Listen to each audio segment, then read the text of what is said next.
आदरणीय उपस्थित भगवत चरणानुरागी माताओं, बहनों, प्रेमी सज्जनों, ये हमारा सभी का परम सौभाग्य है कि श्री गुरु महाराज जी ने और जयपुर में गुरु पूजा पर्व मनाने का बड़ा सुंदर अवसर हमें प्रदान किया और जिसको हम कहते हैं कि अहेतु की कृपा। देखो, ये प्रोग्राम गुरु महाराज जी ने अचानक 4 दिन पहले दिया और गुरु महाराज जी ने कहा कि जयपुर में गुरु पूजा के उपलक्ष्य में हम प्रोग्राम दे रहे हैं। देखो कितने बड़े हम सौभाग्यशाली हैं कि श्री गुरु महाराज जी के चरणों में बैठकर, क्योंकि बहुत सारे लोग मुरादनगर गए होंगे, लेकिन बहुत सारे ऐसे भी प्रेमी होंगे जो मुरादनगर नहीं पहुंच पाए होंगे और गुरु महाराज सबके हृदय की जानते हैं कि गुरु महाराज जी के चरणों में बैठकर सभी गुरु पर्व, गुरु पूजा मनाना चाहते हैं। इसलिए देखो, हम सभी राजस्थान के प्रेमियों को गुरु महाराज जी ने बड़ा ये सुंदर मौका दिया है और ऐसा सौभाग्य जैसा हमको मिल रहा है, देखो ऐसा सौभाग्यशाली दिन तो कोई कोई होता है कि अचानक ही सुनने में आए कि गुरु महाराज और आ रहे हैं हमें दर्शन देने के लिए। क्यों? क्योंकि सदगुरु की महिमा शास्त्रों के अंदर गाई गई कि सब धरती कागज करूं, लेखन ही सब बन रहा है, 7 समुद्र की मसी करूं, गुरु गुण लिखा न जाए, कि सारी धरती को हम कागज बना लें और जितने भी वन की लकड़ियां हैं उन सब की कलम बनाने शेष और शारदा गुरु महाराज जी की महिमा को लिखने लगे। तो कहते हैं फिर भी गुरु महाराज की महिमा को लिख नहीं सकते हैं। ऐसे गुरु महाराज हम सबको मिले। गुरु महाराज जी ने हमें अध्यात्म ज्ञान दिया। देखो, शास्त्रों के अंदर कहा गया कि जब तक मनुष्य द्विज नहीं बनता, जब तक उसका आत्मा में जन्म नहीं होता, तब तक वो मानव कहलाने का अधिकारी नहीं है। आहार निद्रा भय मैथुनम च एतत् समानम पशुभि नराणाम ज्ञाने नराणाम अधिको विशेषो ज्ञानेन हीना नर पशु भी समाना।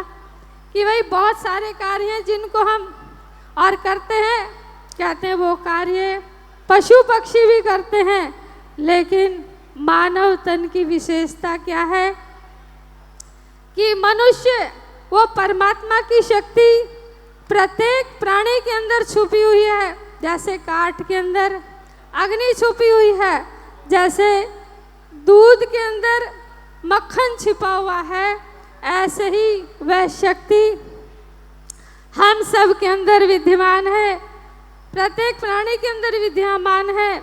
लेकिन मानव उसको सद्गुरु की शरण में जाकर, कहते हैं जो आत्मज्ञानी तत्वता महान पुरुष होते हैं, और जब हम उनकी शरण में जाते हैं तो हमारे अंदर जो शक्ति है, परमात्मा का नाम है, कहते हैं उस शक्ति का गुरु महाराज अनुभव करा देते हैं और कहते हैं कि इस संसार के अंदर 4 प्रकार के गुरु बताए। एक गुरु होता है जो दीपक की तरह होता है, एक चंदन की तरह होता है, एक पारस की तरह होता है और एक भृंगी की तरह होता है। जो गुरु दीपक की तरह होता है वो दूसरों को उजाला करता है, लेकिन उसके खुद के नीचे अंधेरा रहता है। कहते हैं पारस गुरु लोहे को सोना बना सकता है, लेकिन वह लोहे को अपने जैसी और क्षमता नहीं प्रदान कर सकता, वह लोहे को पारस नहीं बना सकता। चंदन गुरु चंदन शीतलता प्रदान करता है। लेकिन जब सर्प और उसके चारों तरफ लिपटे रहते हैं चंदन वृक्ष के, लेकिन उनका जो विष है, जो विष की गर्मी है, वो खत्म नहीं होती है। लेकिन शास्त्रों के अंदर जो गुरु महाराज जी हैं, सच्चे सदगुरु, श्रोत्रिय ब्रह्मनिष्ठ, कहते हैं कि सदगुरु की परिभाषा क्या है? श्रोत्रिय, जो सारे शास्त्रों के ज्ञाता हैं, मतलब संत महान पुरुषों की जितनी भी वाणियां हैं, शास्त्र हैं, उनको समझा दे, उनको पूरा कर दे। और ब्रह्मनिष्ठ कहते हैं जो ब्रह्ममय है, ब्रह्म में जिनका मन विचरण करता हो। और ऐसे सदगुरु की महिमा गाई गई कि गुरु को कीजिए दंडवत, कोटि कोटि प्रणाम, कीट न जानत भृंगी को, गुरु कर लें आप समान। भृंगी की तरह जो गुरु महाराज जी होते हैं, उनकी क्या विशेषता है? कहते हैं भृंगी किसी भी जाति के कीड़े को ठोकर मारता है, और उसकी ठोकर से जो कीड़ा बेहोश हो जाता है, उस कीड़े को मट्टी के घरौंदे में बंद करके और एक वाइब्रेशन करता है, उस वाइब्रेशन से वो कीड़ा भृंगी का स्वरूप ही भृंगी ही बन जाता है। इसीलिए ऐसे सदगुरु की महिमा गाई गई कि जो गुरु महाराज कीट न जाने भृंगी को, कहते हैं हम जैसे साधारण और जीवों को गुरु महाराज जी ने इतना महान ज्ञान प्रदान किया। और इसीलिए कहते हैं कि भाई सच्चे गुरु महाराज जिसको जीवन के अंदर मिल जाए, ऐसा नाम जिस नाम की महिमा शास्त्रों के अंदर गाई गई। देखो एक दो उदाहरण मैं आपको दूंगी कि जिस नाम की महिमा शास्त्रों के अंदर गाई गई कि भाई वो परमात्मा का नाम कैसा है। तो देखो भगवान कृष्ण कह रहे हैं, क्योंकि परमात्मा का नाम तो सभी लेते हैं, लेकिन कबीरदास जी ने कहा कोटि नाम संसार में ताते मुक्ति न होए, आदि नाम जो गुप्त जप बूझे बिरला कोई। कि परमात्मा के गुणवाचक बहुत सारे नाम हैं, लेकिन जो आदि नाम है, कहते हैं उस आदि नाम को कोई बिरला ही पूछता है। और उस नाम की महिमा गाते हुए संतों ने कहा, भगवान कृष्ण कहते हैं कि अव्यक्तो अक्षरो इत्युक्तस्माहुम परमम गति, कि हे अर्जुन मेरा नाम अव्यक्त है।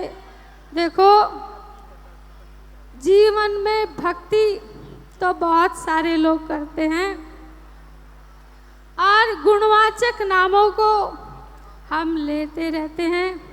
राम कहते हैं, कृष्ण कहते हैं, गोविंद कहते हैं, गोपाल कहते हैं, लेकिन शास्त्रों में जिस नाम की महिमा गाई गई कि वो नाम अव्यक्त है, भगवान कृष्ण कह रहे हैं अव्यक्तो अक्षरो, वो नाम अव्यक्त है। बाबा नानक देव जी कह रहे हैं कि 52 आखर माया वाही, इनमें सत्य नाम नाही नाही नाही, कि 16 स्वर 36 व्यंजन। और जो भाषाएं हम बोलते हैं वाणी के अंदर, वो नाम आने वाला नहीं है। 4 प्रकार की वाणियाँ होती हैं, पश्चंती, मध्यमा, वैखरी, और जहाँ पर ये तीनों खत्म हो जाती हैं, जिसको परावाणी कहते हैं, उसके द्वारा परमात्मा का नाम लिया जाता है। इसलिए कबीरदास जी ने कहा कि शब्द शब्द सब कोई कहे, वो तो शब्द विदे जिह्वा पे आवे नहीं, निरख परख कर ले। कि भाई वो शब्द, कहते हैं शब्द शब्द सब कोई कहे, सब कोई कहता है कि शब्द शब्द, लेकिन वो कौन सा शब्द है जो हमारे प्राणों के अंदर बसा हुआ है, जो हम सब के लिए एक है। कहते हैं वो तो शब्द विदे जिह्वा पे आवे नहीं, जो भगवान कृष्ण कह रहे हैं कि मेरा नाम अव्यक्त है। बाबा और नानक देव जी ने कहा कि वो 52 अक्षरों से परे है। बाबा नानक देव कबीरदास जी कह रहे हैं कि जिह्वा पे आवे नहीं, वो जिह्वा पे नहीं आता, निरख परख कर ले, उसका अनुभव किया जाता है। और इसीलिए संतों ने कहा कि मन मंदर तन भेष कलंदर, घट ही तीरथ नावा, एक शब्द मेरे प्राण बसत हैं, बहुर जन्म नहीं आवा। कहते हैं कि वो शब्द कहाँ बसता है? मेरे प्राणों में बसता है। और कहते हैं कि जो शब्द, जो नाम हमारे प्राणों में बसता है, उसी नाम का ज्ञान गुरु महाराज जी ने आज हम सबको कराया है। और कहते हैं कि सच्ची भक्ति का ज्ञान गुरु महाराज जी ने, देखो राजस्थान के अंदर मीराबाई हो गई। मीराबाई का नाम हम बड़ी श्रद्धा से लेते हैं कि मीराबाई भक्तों में शिरोमणि हो गई। और मीराबाई भी पहले कहते हैं जब 7-8 साल की थी, उसके महल के आगे से बारात जा रही थी और उस बारात को देखकर उसने अपनी माँ से प्रश्न किया कि माँ ये क्या है? तो उसकी माँ ने कहा बेटी ये बारात जा रही है, ये घोड़े पे दूल्हा जा रहा है अपनी दुल्हन को लेने के लिए। तो मीराबाई ने प्रश्न किया माँ मेरा दूल्हा कौन होगा? उसकी माँ ने और भगवान कृष्ण की प्रतिमा पकड़ाते हुए कहा कि बेटी यही तेरा दूल्हा है। और मीराबाई उसी दिन से भगवान श्री कृष्ण की पूजा करती थी। जैसे आज बहुत सारे लोग कान्हा जी की प्रतिमा को भोग लगाते हैं, सुबह उठ करके स्नान कराते हैं, अच्छी अच्छी पोशाक बनाते हैं और दिन भर उनकी सेवा करते हैं, रात को सुलाते भी हैं। मीराबाई ने भी ये सब बहुत सालों तक किया और कहते हैं ऐसा करते करते उसका विवाह, उसकी शादी हो गई चित्तौड़गढ़। और एक बार क्या होता है कि कुछ ब्राह्मण लोग गंगा स्नान के लिए जा रहे थे, संत रविदास जी के पास आते हैं और कहते हैं कि महाराज आप भी हमारे साथ गंगा स्नान के लिए चलिए। संत रविदास जी ने कहा कि मेरे पास तो समय नहीं है, लेकिन मैं भेंट देता हूँ और इस भेंट को जरूर ले जाओ। और भेंट चढ़ाने से पहले इतनी प्रार्थना कर देना कि हे गंगा मैया, आपके भक्त रविदास ने आपके लिए भेंट भेजी है, यदि गंगा मैया स्वीकार करे तो मेरी भेंट चढ़ाना। अब देखो ब्राह्मण लोग गए, उन्होंने स्नान किया, पूजा की और उसके बाद उनको याद आया कि संत रविदास जी ने गंगा मैया के लिए भेंट दी है। और जैसे संत रविदास जी ने कहा वैसे उन्होंने प्रार्थना कर दी। और जब प्रार्थना की तो गंगा जी में से हाथ निकलते हैं और उस भेंट को स्वीकार कर लेती है गंगा मैया। और संत रविदास जी के लिए एक बहुत कीमती बहुमूल्य सोने का कंगन हीरे मोती से जड़ा हुआ देती है। जब उस बहुमूल्य कीमती कंगन को देख करके ब्राह्मणों के मन में लालच आ गया कि इतना कीमती कंगन, इसको हम संत रविदास जी को क्यों देंगे और हम इसको राजा को देंगे। उन्होंने राजा को दिया, मीराबाई के पति को। और मीराबाई के पति को जब दिया तो मीराबाई के पति ने कहते हैं मीराबाई को दे दिया। मीराबाई के मन को वो कंगन बहुत भाता है और मीराबाई कहती है अपने पति से, महाराज ये कंगन कहाँ से आया? ऐसा ही दूसरा कंगन मुझे चाहिए, ऐसा ही दूसरा कंगन मुझे चाहिए। तो राजा ने उन ब्राह्मणों को बुलाया और कहा कि भाई ऐसा ही दूसरा कंगन चाहिए। वो ब्राह्मण संत रविदास के पास जाते हैं और कहते हैं कि ऐसा ही दूसरा कंगन, महाराज आपको जो प्रसाद दिया था कंगन, गंगा मैया ने और वो कंगन हमने आपको न दे करके राजा को दे दिया। राजा ने रानी को दे दिया और कहते हैं रानी को वो कंगन बहुत अच्छा लगा। तो रानी का कहना है कि ऐसा ही दूसरा कंगन मुझे चाहिए। महाराज दक्ष भेंट दो, हम गंगा जी में जाएंगे, स्नान करेंगे, पूजा करेंगे और प्रार्थना कर देंगे, गंगा मैया फिर से वो कंगन दे देगी। संत रविदास जी और जूता बना रहे थे, जो उनका काम था। कहते हैं कठौते में चमड़ा भीगा हुआ था और संत रविदास जी ने कहा कहीं जाने की जरूरत नहीं है, कहीं जाने की जरूरत नहीं है, मन चंगा कठौते में गंगा। और वहीं से दूसरा कंगन निकाल करके दे दिया। और वो कंगन मीराबाई के पास पहुंचा। मीराबाई को सारी कहानी पता लगी तो मीराबाई के मन के अंदर एक उत्सुकता जागृत हुई कि जो संत ये कहते हैं कि मन चंगा, मन को पवित्र करने की विधि जिनके पास है, कहते हैं ऐसे संत के दर्शन करने चाहिए।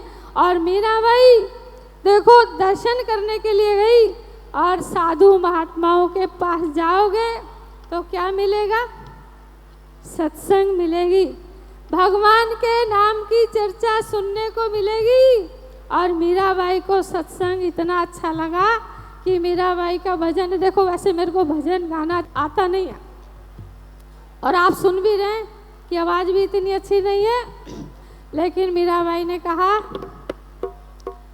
नित्य भावे मन नित्य भावे, नित्य भावे मन नित्य भावे, संतारो समागम मन नित्य भावे, संतारो समागम मन।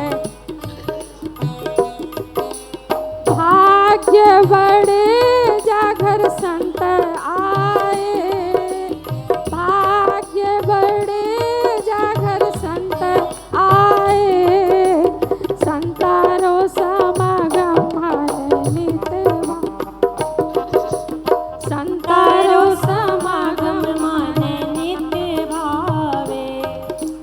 गंगा जावे जीवड़ो जमुना जावे, गंगा जावे जीवड़ो जमुना जावे, संतारा चरणा में गंगा प्यावे, संतारा चरणा में गंगा प्यावे, संतारो समागम मन नित्य भावे, संतारो समागम मन नित्य भावे। भाग्य बड़े जागर संत आए, भाग्य बड़े जागर सद्गुरु आए, संतारो समागम मन नित्य भावे, संतारो समागम मन नित्य भावे। मीराबाई को सत्संग इतना अच्छा लगा और कहते हैं कि भगवान की भक्ति में एक शर्त है। क्या शर्त है?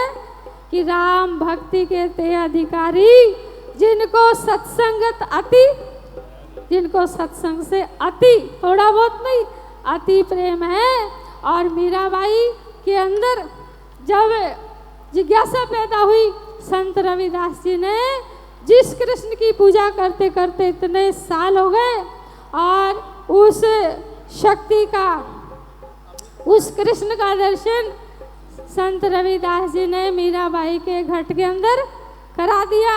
और जब घट के अंदर मीराबाई को दर्शन हो गया तो मीराबाई की भक्ति सफल हो गई। और मीराबाई ने कहा कि जिनके पिया परदेश बसत हैं, लिख लिख भेजें पाती, मेरा पिया मेरे हृदय बसत है, ना कहूँ आती न जाती, सखीरी में तो गिरधर के रंग रांची। पचरंग चोला पहर सखीरी, झिरमिट खेलन जाती। वह झिरमिट में मिलो सांवरो, खोल मिली तन गाती।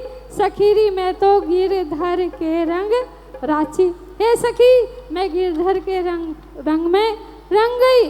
और पचरंग ये शरीर 5 तत्वों से बना हुआ चोला कहते हैं, और उसमें झिरमिट आँख मिचौनी का खेल, आँख बंद की। गुरु महाराज जी ने वो तरीका बताया। भगवान कृष्ण भी कहते हैं, अर्जुन और भगवान कृष्ण आमने सामने खड़े हैं, वार्तालाप हो रहा है, लेकिन अर्जुन को समझ में नहीं आ रहा कि मेरे सामने कौन खड़ा है। भगवान कृष्ण को कहना पड़ा, न तुमाम सख्य से दृष्टु मनन उससे चक्षुषा, दिव्यम ददामि ते चक्षु पश्वमेव योग में स्वरम। कि अर्जुन, तू मेरे को इन चरम चक्षुओं से नहीं देख सकता अपने स्वरूप का दर्शन करने के लिए, और मैं तुझे दिव्य दृष्टि, तीसरा नेत्र प्रदान करता हूँ, जिसके द्वारा तू मेरे स्वरूप को देख। और अर्जुन ने अपने अंदर में भगवान का प्रकाश स्वरूप देखा, जो सभी शास्त्र में जिसका वर्णन है। तो मीराबाई ने भी अपने घट के अंदर और दर्शन किया, और दर्शन करके मीराबाई कहते हैं कि भाई शाम की दीवानी हो गई। क्या हो गई? सखीरी मैं तो गिरधर के रंग, कि भाई मैं गिरधर के रंग में रंग गई। कब रंगी? बैठी संतों के संग रंगी मोहन के रंग। जब सच्चे संत मिलेंगे तो देखो कहते हैं वो भगवान के रंग में रंग लेते देते हैं। तो आज गुरु महाराज जी हम सभी परम सौभाग्यशाली, सौभाग्यशाली नहीं, हम परम सौभाग्यशाली, हम बड़भागी, जो कुछ कहें कम है, और शब्द पर्याप्त नहीं है। इसलिए आज हमें गुरु महाराज जी ने ये जो बहुत सुंदर अवसर दिया है, देखो, और इसका वर्णन नहीं किया जा सकता। इसीलिए पुनः आप सभी से मेरी प्रार्थना है कि शांत होकर के बैठें और जो भी प्रोग्राम हो रहा है उसका आनंद लें।